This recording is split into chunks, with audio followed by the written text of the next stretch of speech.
Y en nuestra entrevista principal de Buenos Días Santo Domingo tenemos al arquitecto Eric Dorrejo.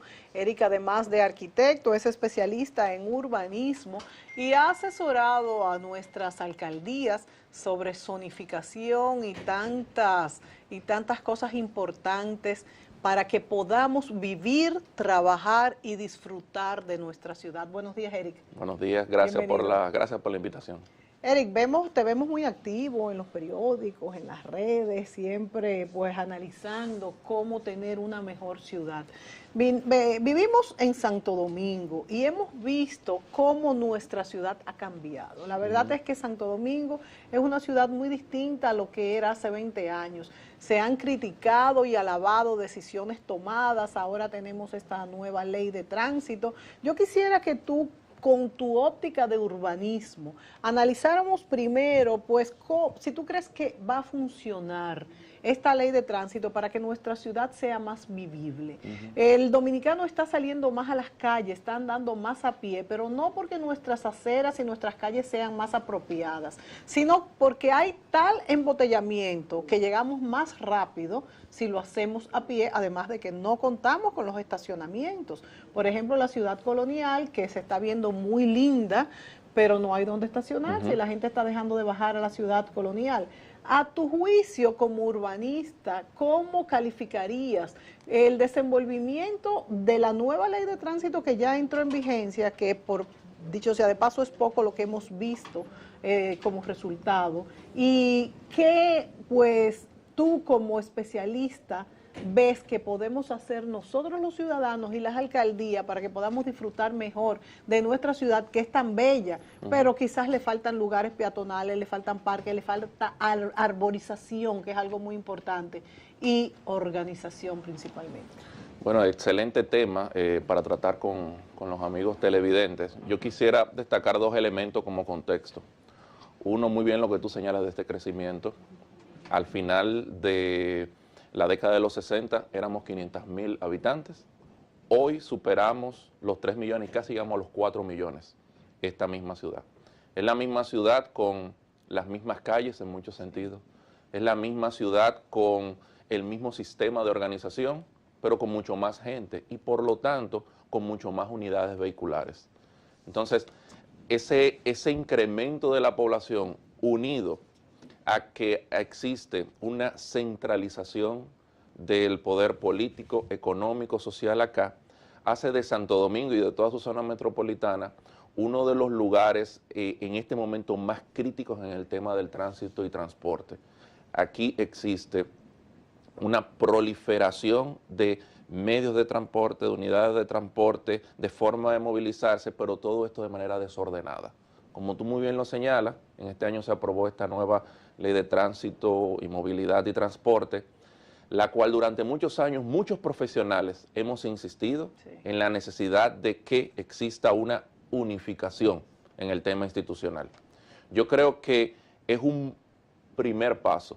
Sin embargo, a partir de la creación del Intran, esta institución tiene dos retos fundamentales. Número uno es transformar la cultura de movilidad.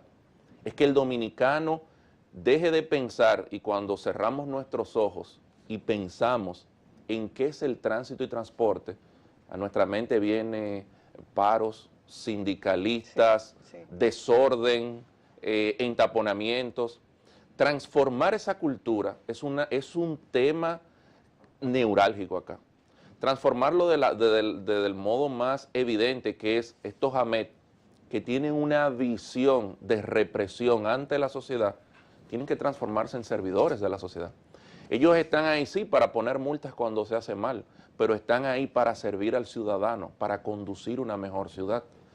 Y en segundo lugar, el gran reto de esta institución es articular toda esta institucionalidad.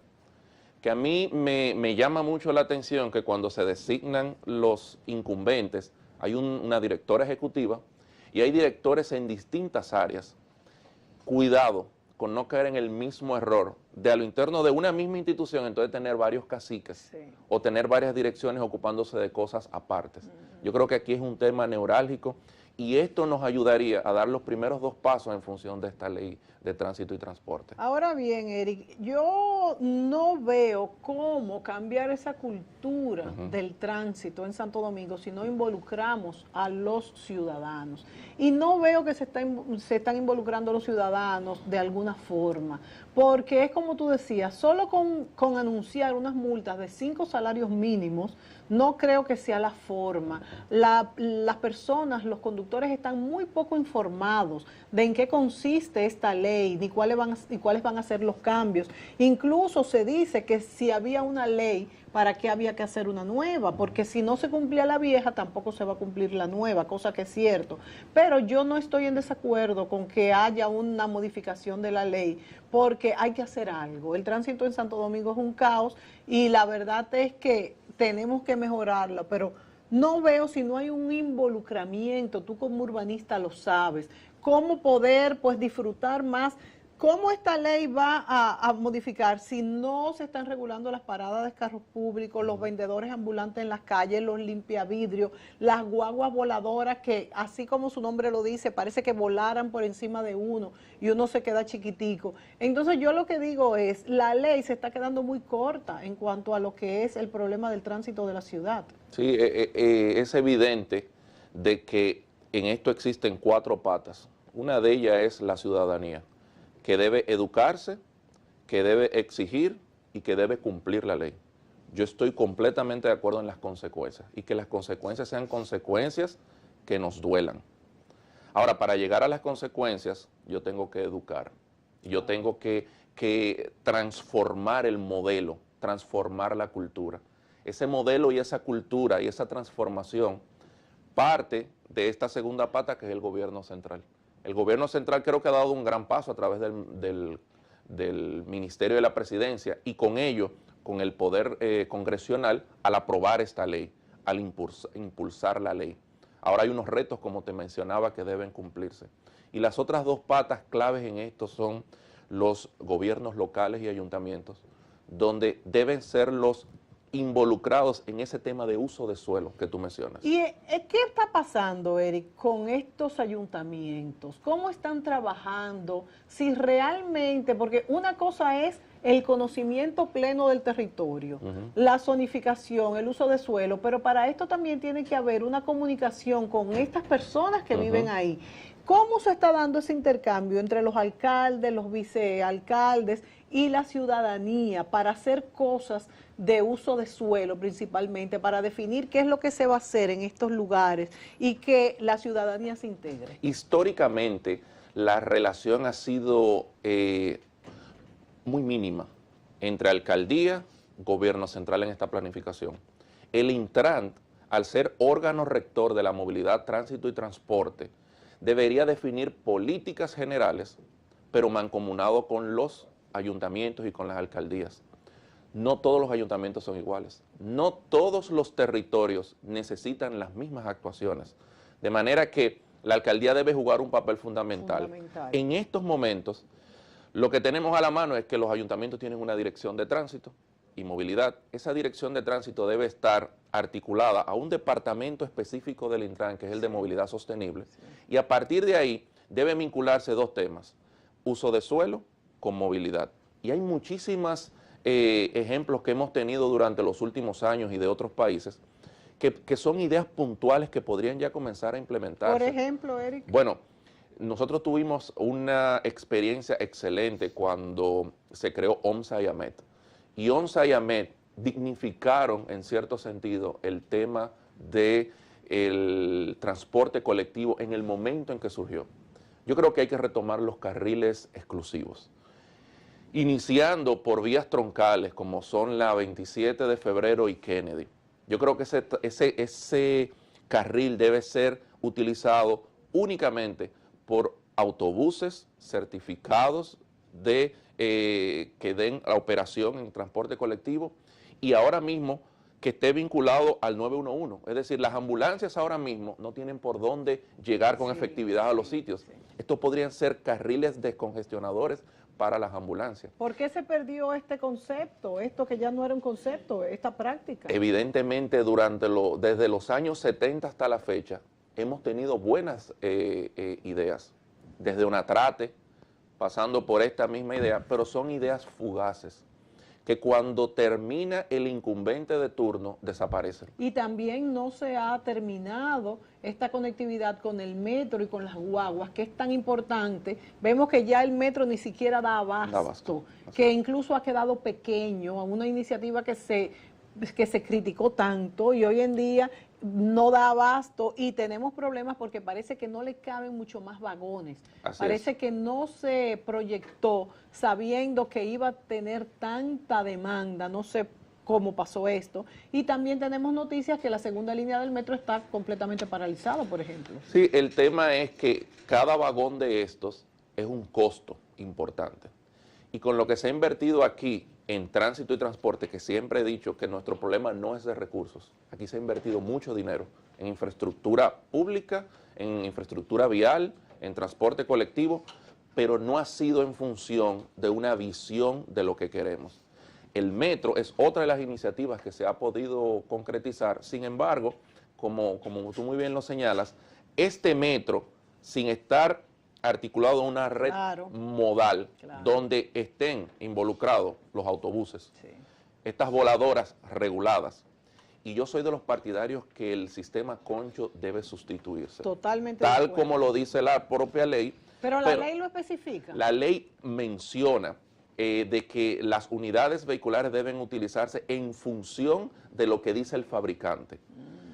¿Qué significa eso? Que quizás no le va a ser rentable a ellos mismos. Pero aprovechemos esta oportunidad para sustituir algo que pasó en Bogotá con Transmilenio, y es que estas personas puedan ser formalizados a una red administrada por un sistema público-privado y que tengan mejores garantías económicas, garantías de seguridad social. Con minibuses y ese tipo de cosas. Exactamente. Incluso nuestras ONSA deben reformularse, los autobuses ONSA. No es posible que tengamos estos autobuses tan grandes por vías tan pequeñas de nuestra ciudad. Sí. Y un peligro terrible porque manejan como locos.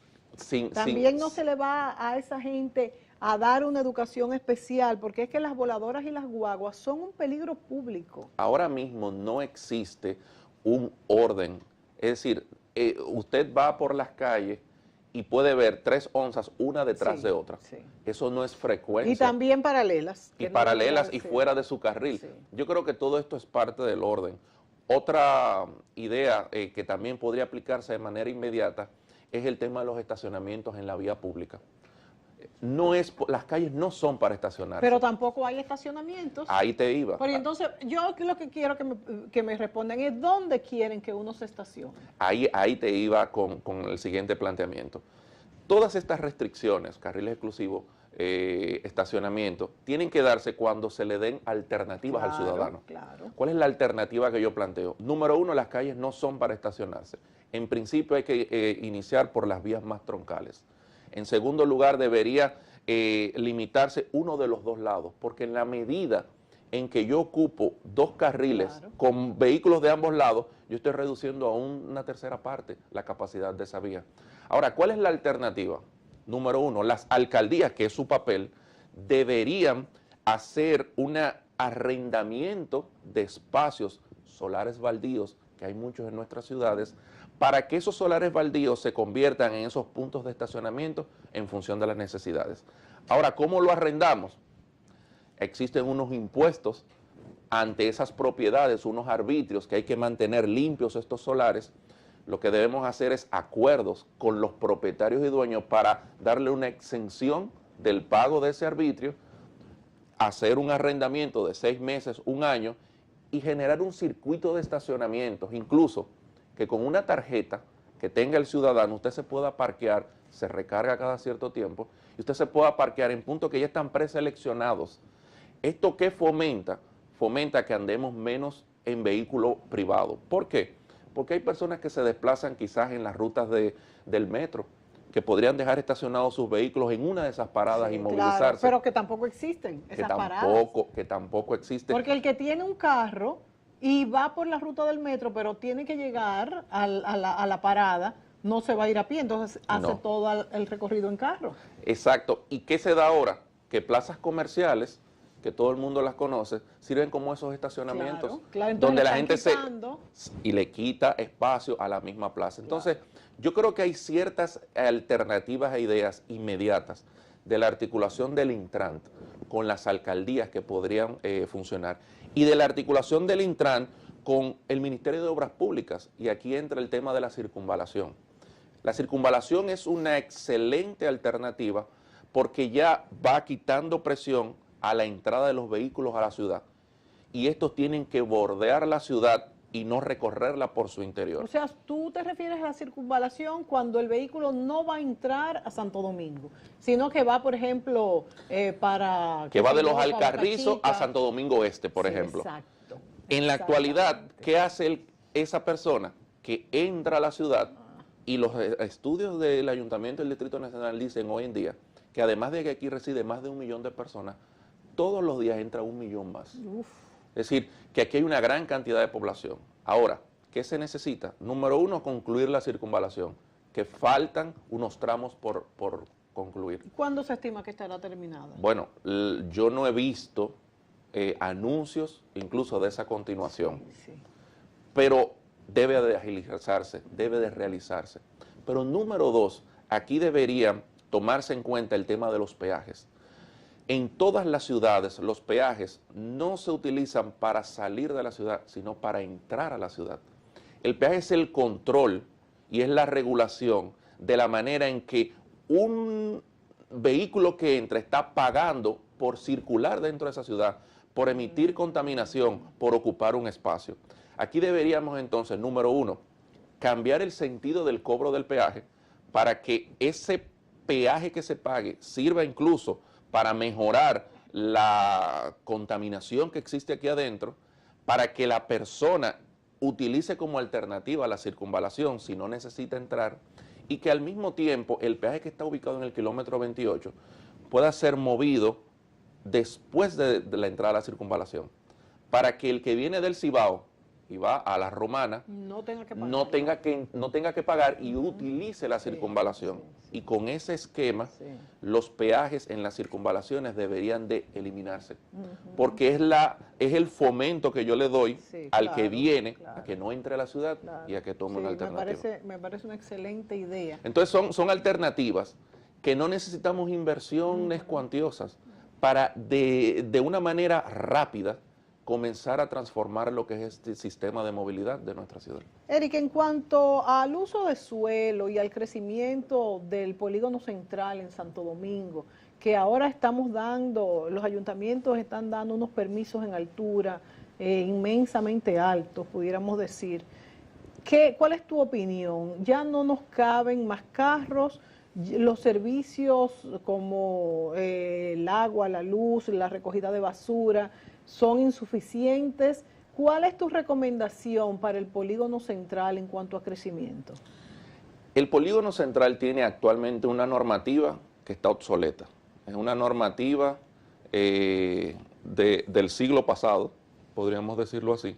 Y es De hecho, es del siglo pasado. Es del siglo pasado. Y es una normativa que es muy discrecional a la administración local de emitir sus permisos, porque deja algunos vacíos abiertos que en ese momento suplió su cometido, pero que hoy en día requiere otra definición. En días pasados el alcalde del Distrito Nacional decía que el 16 de agosto iba a presentar un plan de ordenamiento territorial para ser sometido a consultas, y esta normativa es la que debe trazar la visión de desarrollo y de ocupación del territorio. Ya no es posible satisfacer a todos los sectores.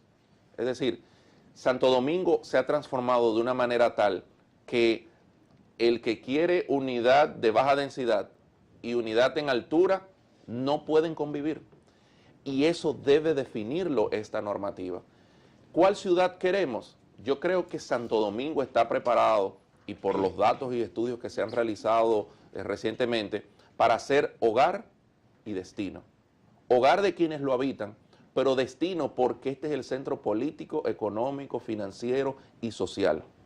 Y para satisfacer esas dos necesidades, más que un tema de densidad, lo que hace falta es eficientizar la calidad del servicio público que es generado. Sin embargo, Eric, tú hablas de escoger entre alta densidad y baja densidad, pero es que ya tenemos muy alta densidad. ¿Tú crees que aguantamos una densidad más alta? Lo que pasa es que aquí hay sectores, y te podría mencionar un solo caso, los cacicazgos, donde todavía quienes residen ahí añoran el cacicazgo de hace 30 y 40 años. Claro, claro. ¿Sería posible tenerlo? Bueno, esa es la ciudad que debemos definir, porque aquí hay una necesidad. Pero lo siguen teniendo porque los cacicazgos no se permite altura. No se permite altura como en otros lugares, pero hay una normativa. Bajan, sí, es la misma vía, son las mismas calles, pero ya no son viviendas de 2 niveles. Y si tú vas hoy a los cacicazgos, ya esta altura ha incrementado. Lo que no se permiten son alturas como la que se permite en la avenida Anacaona. Sí.